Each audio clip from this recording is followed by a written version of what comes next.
concrètement, elle sert à qui et à quoi, cette lettre-là? Surtout dans un monde où, oui, on dénonce à l'intérieur, oui, on expose, mais c'est vrai qu'on ne savait pas déjà, là.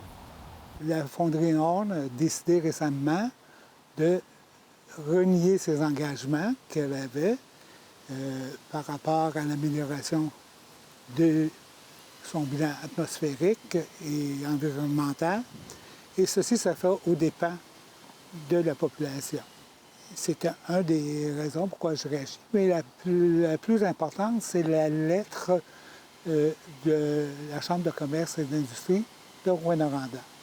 Cette lettre-là a été placée, c'est une forme de lobbying et j'en accepte mal que certaines élites de gens d'affaires qui ont un partenariat avec la Fonderie Horn, donc qui ont des gains financiers, se permettent de donner des conseils et, et faire des jugements que expriment au premier ministre du Québec sur les risques pour la santé et sur les études qui ont été faites par la santé, par la direction de la santé publique ici régionale et celle nationale, INSPQ. Mais il va toujours avoir l'argument, évidemment, de la santé, l'argument économique. Une fois que ça s'est dit, comment on fait pour concilier les deux?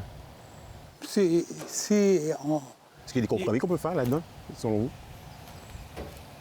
La Fonderie s'est engagée à vanter partout pendant des années, pendant au moins des 3 ans, 4 ans, son projet Aéris qui devait être extraordinaire, qui devrait moderniser la fonderie, qui devait aider à atteindre des objectifs environnementaux. D'un coup, hop, ça disparaît. Tout à coup, ce besoin-là, par magie, c'est plus nécessaire. Tous les efforts qui ont été faits à date, c'est sous la menace des gouvernements. Je pense qu'il y a un effort à faire et il faut dénoncer actuellement cette situation, d'autant plus que là, il y a une campagne de lobbying importante et il ne faut pas la laisser se passer puis constater après coup, ah, on n'a pas agi. En ce sens-là, à qui faire confiance? À qui faire confiance? Je pense à faire confiance. Il y a du monde parmi les citoyens, il y a du monde parmi les gens qui sont employés dans les organismes de contrôle, dans l'environnement, dans la santé, qui sont intéressés. Il y a des politiciens qui ont à cœur la santé et le bien-être des gens.